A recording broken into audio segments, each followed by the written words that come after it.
చరిత్రలో ఈరోజు ఛానల్కి స్వాగతం. భారత క్రికెట్ చరిత్రలో ఆల్రౌండర్ అన్న పదానికి నిజమైన అర్థం చెప్పిన ఆటగాడు కపిల్ దేవ్. 1959 జనవరి 6వ తేదీన ఆయన జన్మించారు. బ్యాట్తో పరుగులు, బంతితో వికెట్లు రెండిట్లోనూ సమానంగా రాణించిన అరుదైన క్రికెటర్గా ఆయనకు పేరు చిరస్థాయిగా నిలిచింది.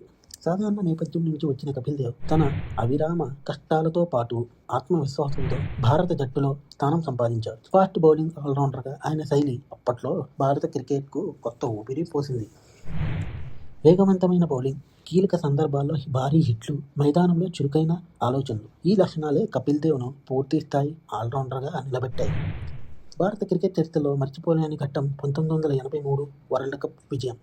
ఆ జట్టుకు కెప్టెన్గా కపిల్ దేవ్ నాయకత్వం వహించారు. అందరూ బలహీనంగా భావించిన భారత జట్టు ప్రపంచాన్ని ఆశ్చర్యపరిచి క్రికెట్ చరిత్రనే మార్చేసింది. కపిల్ దేవ్ ప్రభావంతోనే భారత క్రికెట్లో ఫాస్ట్ బౌలింగ్కు ప్రాధాన్యం పెరిగింది. ఆల్రౌండర్ల విలువ అర్థమైంది. యువతలో కొత్త కలలు పుట్టాయి. కపిల్ దేవ్ భారత క్రికెట్కు ఆత్మవిశ్వాసం నేర్పిన ఆల్రౌండర్. మా కంటెంట్ మీకు నచ్చినట్లయితే లైక్, షేర్, సబ్స్క్రైబ్ చేసుకోండి. మా ఛానల్ యొక్క నోటిఫికేషన్ మీ వరకు అందాలంటే కింద కనబడుతున్న బెల్ ఐకాన్ని ట్యాప్ చేయండి. Thank you.